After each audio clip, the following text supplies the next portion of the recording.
चाहे वो ध्रुव राठी हो, Nitish Rajput, Magnates media, Mohak Mangal, decoding YT, tube sensor, tech jailbreak और मैनी मोर यूट्यूबर्स, ये सब अपनी वीडियो में 3D एडिटिंग कर रहे हैं सिवाय तुम्हारे, क्योंकि तुम्हें 3D एडिटिंग हार्ड लगी। तुम इसे कैसे कर सकते हो ये तुम्हें समझ में ही नहीं आ रहा। ऐसा इसलिए हो रहा है क्योंकि तुम्हें 3D एडिटिंग का कॉन्सेप्ट नहीं पता। बट डोंट वरी, इस वीडियो में मैं तुम्हारा 3D एडिटिंग का कॉन्सेप्ट एंड फाउंडेशन दोनों बना दूंगा, जिससे तुम इन बड़े यूट्यूबर की तरह 3D एडिटिंग कर पाओगे। So let's start this video.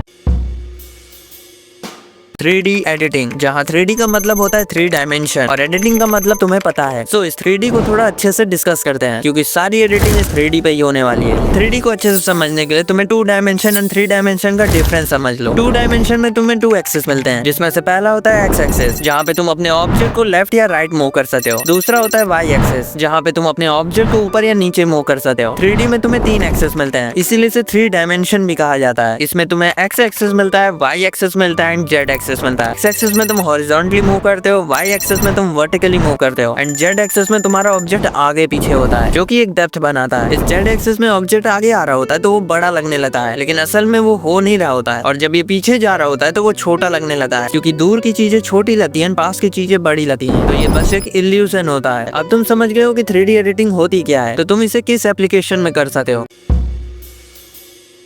अगर तुम एडिटिंग के लिए पीसी या लैपटॉप यूज करते हो तो तुम Premiere Pro, after effect and DaVinci जैसे एप्लीकेशन यूज कर सकते हो। लेकिन मुझे पता है कि 90% लोग जो ये वीडियो देख रहे हैं वो एडिटिंग के लिए अपना फोन यूज करते हैं। सो मोबाइल में एडिटिंग करने के लिए तुम्हें बहुत ही ज्यादा लिमिटेड एप्लीकेशंस मिलते हैं, जैसे कि light motion and note video. लेकिन तुम ये दोनों मत यूज करो, क्योंकि लाइट मोशन में बहुत ही ज्यादा कूल इफेक्ट्स नहीं है और नोट वीडियो को यूज करना हार्ड होता है, और इसके लिए तुम्हारा मोबाइल भी बहुत अच्छा होना चाहिए। तो तुम्हें यूज करना है आफ्टर मोशन। इसमें तुम्हें बहुत ही ज्यादा अच्छे इफेक्ट मिल जाएंगे। ये तुम्हें मेरे टेलीग्राम चैनल पर मिल जाएगा, क्योंकि ये चीजें मैं यहाँ पे डिस्कस नहीं कर सकता हूँ, वरना अब मैं तुम्हें आफ्टर मोशन से इंट्रो करा देता हूँ, जिससे तुम अपनी 3D एडिटिंग स्टार्ट कर पाओ। देखो, मैं आफ्टर मोशन को कई बार लाइट मोशन ही बोल दूंगा, क्योंकि ये एक दूसरे के क्लोन है, तो तुम कंफ्यूज मत होना। जब तुम अपना लाइट मोशन ओपन करोगे तो तुम्हें यहाँ पे ये प्लस वाला आइकन मिलेगा। जब तुम इसके ऊपर क्लिक कर दोगे तो यहाँ पे तुम्हें बहुत सारे फ्रेम के साइजेस मिल जाएंगे, जैसे कि 16:9, 9:16, 4:5 एंड मेनी मोर। और यहाँ पे तुम्हें कस्टमाइजेशन का भी ऑप्शन मिल जाएगा। जब तुम इसके ऊपर क्लिक कर दोगे तो तुम अपने से कस्टमाइज फ्रेम चूज कर सकते हो, जैसे कि मैंने 1218:720 यूज किया है। फिर तुम्हें यहाँ फ्रेम पर सेकंड कंट्रोल करने का भी ऑप्शन मिल जाएगा, जिसे FPS भी बोलते हैं। मैं इसे डिफॉल्ट पे 30 ही रहता हूँ। फिर तुम्हें नीचे यहाँ पे बैकग्राउंड का ऑप्शन मिल जाएगा, यहाँ से तुम अपना बैकग्राउंड चूज कर सकते हो। यहाँ पे तुम्हें बैकग्राउंड के लिए बहुत सारे कलर्स मिलेंगे और लास्ट में तुम्हें ट्रांसपेरेंट ऑप्शन भी मिलेगा। मैं यहाँ पे ब्लैक कलर ही चूज करके रहता हूँ। अब तुम्हें यहाँ नीचे क्रिएट प्रोजेक्ट के ऊपर क्लिक कर देना है। यहाँ पे तुम्हें प्लस वाला आइकन मिलेगा, इसके ऊपर क्लिक कर दो। सेव के ऑप्शन में तुम्हें बहुत सारे सेव्स मिलने वाले हैं, जिन्हें तुम अपनी एडिटिंग के लिए यूज कर सकते हो। और ज्यादा सेव देखने के लिए तुम्हें यहाँ पे हॉरिजॉन्टली स्लाइड करना होता है। ये चीज बाकी के एप्लीकेशन से डिफरेंट है, क्योंकि बाकी सब एडिटिंग एप्लीकेशन में तुम वर्टिकली स्लाइड करते हो, लेकिन लाइट मोशन में तुम्हें ये काम हॉरिजॉन्टली करना होता है। जब तुम इस मीडिया वाले ऑप्शन को सिलेक्ट करोगे तो तुम्हें यहाँ पे तुम्हारे गैलरी के आइटम्स मिल जाएंगे। इस ऑडियो वाले ऑप्शन के ऊपर क्लिक करोगे तो तुम्हें यहाँ से तुम्हारे सारी ऑडियो फाइल्स का एक्सेस मिल जाएगा। अब तुम्हें यहाँ पे ऑब्जेक्ट एंड एलिमेंट वाले ऑप्शन के ऊपर क्लिक करना है। यहाँ पे तुम्हें 2 मेन फीचर्स मिलेंगे। पहला है 3D कैमरा, जिसे 3D एडिटिंग का दिल कहा जाता है, एंड दूसरा है नल। इन दोनों को हम बहुत अच्छे से समझेंगे आगे आने वाले एपिसोड्स में, so don't worry. Template option में तुम्हें यहाँ पे तुम्हारी पुरानी XML फाइल मिल जाएगी, जिसे तुमने इंपोर्ट किया होगा। इसके बाद तुम्हें फ्री ड्राइंग ऑप्शन मिलेगा, जिससे तुम यहाँ पे फ्री हैंड कुछ भी ड्रॉ कर सकते हो। देन तुम इससे अंडू कर सकते हो, जिससे ये सब चीजें गायब हो जाएंगी। और एक बहुत ही ज्यादा मेन फीचर वेक्टर ड्राइंग, इससे तुम कोई सा भी शेप जनरेट कर सकते हो, और भी इससे बहुत कमाल की चीजें की जा सकती हैं। तो इसे हम सेकंड एपिसोड में डिस्कस करेंगे। अगर तुम्हें सेकंड एपिसोड जल्दी चाहिए तो कमेंट में एपिसोड 2 लिख देना। किसी भी लेयर को तुम यहाँ से डिलीट कर सकते हो। और ये लास्ट ऑप्शन टेक्स्ट है, जिससे तुम यहाँ पे टेक्स्ट ऐड कर सकते हो। अब मैं यहाँ पे PNG को इम्पोर्ट कर लेता हूँ। तुम्हें यहाँ पे मूव एंड ट्रांसफॉर्म वाले ऑप्शन के ऊपर क्लिक कर देना है। अभी ये X एंड Y एक्सेस पे ही सिलेक्ट है। तुम इस एरिया से अपने ऑब्जेक्ट को किसी भी डायरेक्शन में मूव कर सकते हो, बस उस डायरेक्शन में तुम्हें अपने फिंगर्स को स्लाइड करना है। जेड एक्सिस को एक्टिवेट करने के लिए तुम्हें यहाँ पे जेड एक्सिस के ऊपर क्लिक करना होता है। तो अब तुम अपने ऑब्जेक्ट को आगे पीछे कर सकते हो। फिर यहाँ पे तुम्हें नीचे रोटेट का ऑप्शन मिलेगा, यहाँ से तुम अपने ऑब्जेक्ट को रोटेट कर सकते हो। ये की फ्रेम वाले ऑप्शन से तुम यहाँ पे की फ्रेम ऐड कर सकते हो। इस टाइमलाइन में तुम्हें थोड़ा आगे जाना है, देन रोटेट को तुम्हें -380 डिग्री कर देना है। इससे यहाँ पे अपने आप एक की फ्रेम ऐड हो जाएगा। फिर तुम्हारा ऑब्जेक्ट कुछ इस तरह एनिमेट करेगा।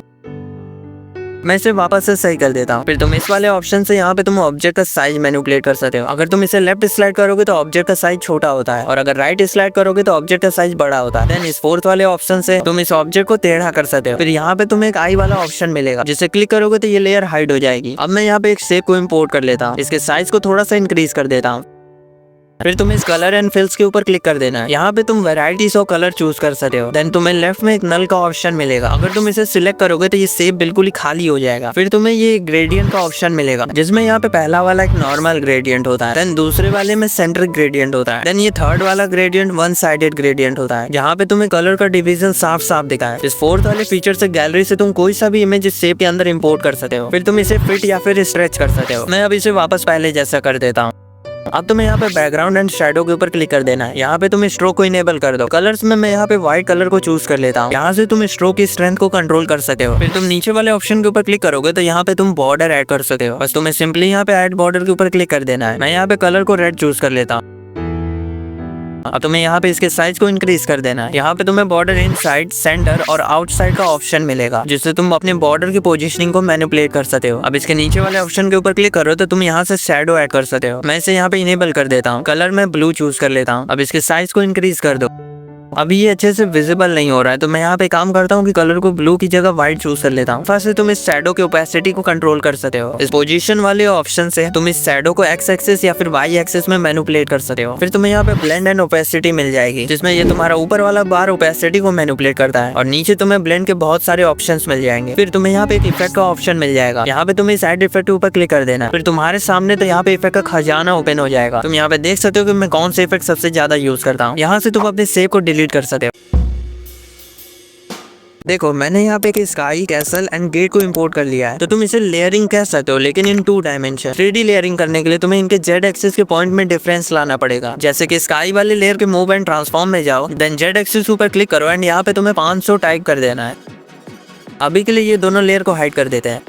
अब तुम्हें इसके साइज को पूरा फुल फ्रेम जितना इंक्रीज कर देना है। कैशल वाले लेयर को अनहाइड करो और इसके जेड एक्सिस में जाके तुम्हें यहाँ पे 250 टाइप कर देना है। अब इसके भी साइज को इंक्रीज कर दो।